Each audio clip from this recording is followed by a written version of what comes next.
नमस्कार दोस्तों, निखरो आप फूलों की तरह, बिखरो आप खुशबू की तरह।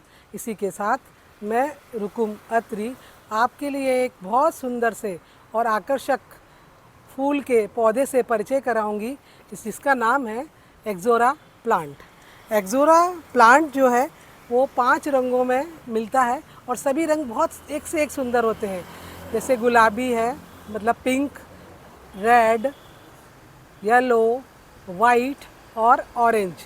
ये सभी भड़कीले रंग होते हैं, चाहे वो ब्राइट हो, पर लगते सभी बहुत अच्छे हैं।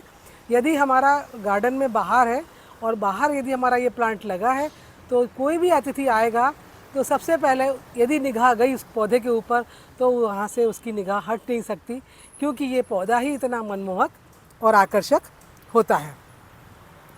और ये जो पौधा है ये 12 मासी होता है, 12 महीने फूल देता है। ठंड में इसके फूल कम हो जाते हैं और गर्मी में ये अधिक फ्लावरिंग करता है और बरसात में ये थोड़ा थोड़ा कम होता है और सर्दी में और भी कम हो जाता है। तो इस तरह का जो इसकी ग्रोइंग अवस्था में इसका हमें बहुत ज़्यादा ध्यान रखना होता है। इसकी लंबाई करीब 6 फीट के ऊपर जाती है और झाड़ीनुमा आकार इसका बन जाता है। चाहे हम इसको गमले में लगाएं, चाहे हम इसको ज़मीन में लगाएं। ज़मीन में लगाएं तो भी हमें ध्यान रखना होगा, गमले में लगाएं तो भी हमें ध्यान रखना होगा कि इसकी लोकेशन किस जगह है। लोकेशन का सबसे बहुत असर पड़ता है जो फ्लावर वाले पौधे होते हैं, क्योंकि फ्लावर जो है धूप के बिना कभी नहीं आता। चाहे आप कितनी भी खाद दे दो, कितना भी पानी दे दो, कुछ भी कर लो, तो हमें धूप का बहुत इसमें ख्याल रखना पड़ता है। बहुत तेज़ गर्मी हो, सीधी सूरज की किरण पड़े तो उस समय हम इसको ऊपर हमें नेट लगाना ज़रूरी होता है। परंतु हमें ये ध्यान रखना पड़ता है कि नेट जिस पौधे को चाहिए उसी पौधे पे लगाना चाहिए। हम लोग क्या करते हैं ज़्यादातर कि जब नेट लगाते हैं तो सब पौधे पे लगा देते हैं। उसमें कुछ पौधे की आवश्यकता होती है, किसी की नहीं होती है, किसी का तिरछी धूप से काम चल जाता है। तो इस तरह हमें थोड़ा ध्यान रखना पड़ेगा कि कौन से पौधे पर हमको नेट लगाना है। तो इसके लिए नेट वाले पौधे अलग कर दें और तिरछी वाली धूप वाले पौधों को अलग रख दें। अधिकतर लोगों की शिकायत है कि मेरे एक्सोरा प्लांट में फूल नहीं आ रहे हैं। मैं खाद भी दे रही हूँ और मैं पानी भी दे रही हूँ और मैंने बहुत ध्यान रखा है, पौधा भी बहुत तंदुरुस्त है। तो मैं आज बताना चाहूँगी इस वीडियो के माध्यम से आपको कि इसके लिए हमें क्या क्या देखभाल करना चाहिए। तो पहले मैं अपने पौधे के बारे में आपको बताऊंगी कि इस पौधे में क्या स्टेज है इस पौधे की। देखिए, अभी जो मौसम चल रहा है, मेरे यहाँ बरसात का मौसम है और इस मौसम में ये फूल जो है थोड़े कम हो गए हैं, परंतु कुछ फूल जो है वो आ चुके हैं और कुछ में आने लगे हैं।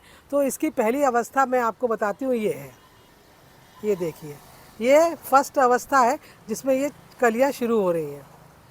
दूसरी अवस्था ये है जिसमें ये थोड़ी सी बड़ी हो गई हैं और तीसरी अवस्था ये है, ये देखिए, इसमें से ये कलियां जो हैं दिख रही हैं आपको और कुछ जगह फूल आ चुका है और गिर चुका है। अर्थात इसमें कलियां आती जाएंगी और गिरती जाएंगी और जब सब में आ जाती है एक साथ तब इसका साइज़ जो है बॉल के समान हो जाता है।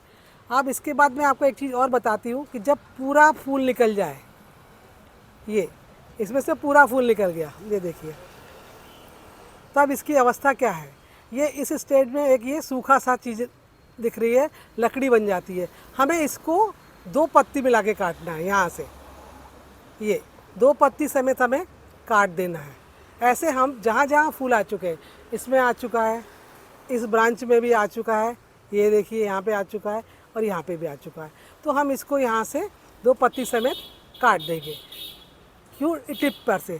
इसके काटने का क्या कारण है मैं आपको अभी बताती हूँ। और एक और आप देखिए, ये इस तरफ, ये देखिए, ये देखिए, ये नया फ्लावर शुरू हुआ है और इसमें कम से कम 50 करीब ये कलियाँ लगी हैं और ग्रो होना शुरू हो रहा है। तो ये मेरा पूरा का पूरा पौधा है जिसको मैंने सारी अवस्थाओं में आपको बताया है। अब इसमें मैं बताऊंगी कि इसको टिप्स को कैसे क्यों काटते हैं। यदि हम इसको टिप्स को नहीं काटेंगे तो वहाँ से एक ब्रांच निकलेगी, वो भी देर से निकलेगी, और जब एक ब्रांच निकलेगी, देर से निकलेगी तो फूल आने में टाइम लगेगा। तो यदि हम इसको काट देंगे तो ये 2 ब्रांच निकलेंगी और जल्दी से बड़ी होकर डबल ब्रांच में डबल फ्लावर्स आ जाएंगे।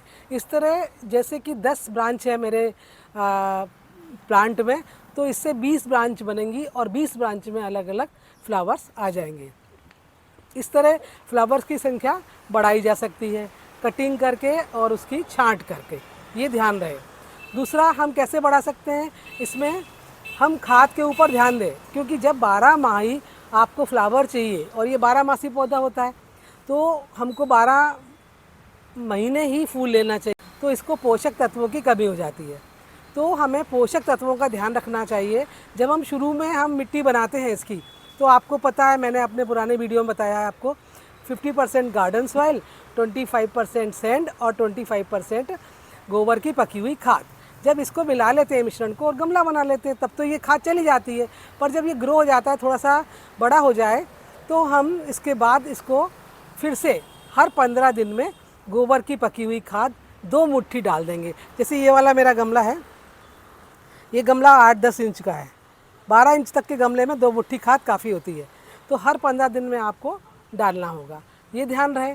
यदि हमको ऐसा लगता है कि इस खाद से थोड़ा सा और हमें फ्लावर की मात्रा बढ़ानी है, तो इस खाद के लिए हम क्या करेंगे कि लिक्विड खाद हम बना लेंगे।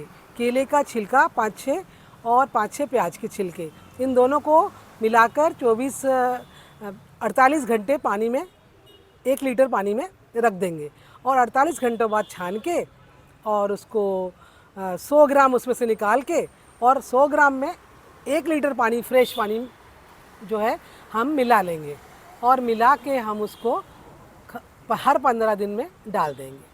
तो इस तरह इसको सारे पोषक तत्व मिलते जाएंगे, क्योंकि केले में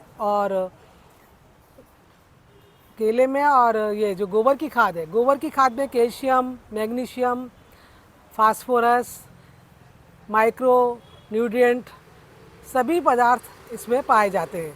और प्याज के छिलके में पोटेशियम होता है, केले के छिलके में फास्फोरस होता है। इस तरह इसको सारी चीज़ें मिलेंगी और इसमें बहुत ही सुंदर सुंदर फूल आना शुरू हो जाएंगे। आपको लगेगा कि ये बहुत ही प्लांट हरा भरा हो गया है। तीसरा, हमें ध्यान रखना पड़ता है इसकी नमी का, इसमें नमी बनी रहे। और जैसे ही इसकी मिट्टी सूखे, ये हम नीचे देख लेंगे गमले में कि इसकी मिट्टी सूख गई है, थोड़ा उंगली डाल के, तो इसमें हम डाल देंगे पानी, वरना पानी जब तक नमी है ना डालें।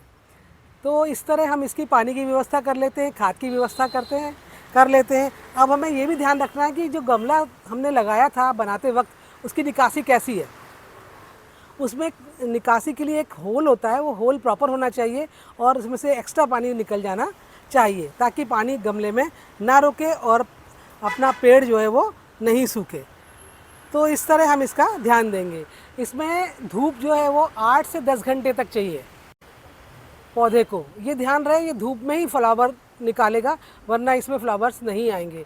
गर्मी की सीधी धूप से इसको बचा लें, बाकी टाइम इसको 8-10 घंटे धूप में डेली रहने दें। अब इसमें जो है मिलीबग है, वो लगता है कि नहीं लगता है। वैसे मैंने प्लांट में तो अभी तक नहीं लगा है। देखिए पत्तियाँ एकदम अच्छी दिख रही हैं आपको, ये देखिए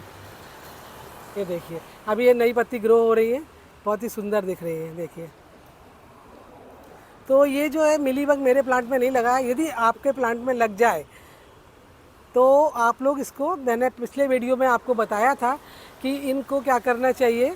मिलीबग के लिए 3 लीटर पानी में 250 ग्राम कड़वे नीम की पत्तियां डालकर उबाल लें, छान लें और उसके बाद इसको पूरा ठंडा करके पूरे पौधे को अच्छे से नहला दें, ताकि पीछे ऊपर कहीं भी लगा होगा तो वो निकल जाएगा मिलीबग। और इसके बाद भी आपको लगता है कि हैं या नहीं जा रहे हैं, तो हम 1 लीटर पानी में 2-3 बूंद कड़वे नीम का तेल डालकर और उसको हम 15 दिन में स्प्रे कर दें। तो देखिए ये पत्तियाँ कितनी सुंदर सुंदर पत्तियाँ आ रही हैं, बहुत ही सुंदर पत्तियाँ हैं और चमकदार पत्तियाँ होती हैं। इससे लगता है पौधा बहुत ही हेल्दी है। और अभी मेरी 20 ब्रांच में से कम 20 से 30 फ्लावर इसमें आने वाले हैं। तब मैं आपको फिर से नया वीडियो बना के दिखाऊंगी। इसके लिए मैंने जो मैंने भी खाद बताई है आपको, ये खाद मैंने बना के रखी हुई है। ये देखिए ये लिक्विड खाद है, प्याज के छिलके की और केले के छिलके की। तो इसको मैंने बना के रखा हुआ है और इसको हर 15 दिन में मैं डालूँगी। कैसा लगा वीडियो? यदि अच्छा लगे तो आप ज़रूर लाइक करें, शेयर करें और जिन साथियों ने पहली बार चैनल को देखा है वो ज़रूर सब्सक्राइब करें और मुझे मोटिवेट करें। धन्यवाद दोस्तों, मिलते हैं अगले वीडियो में।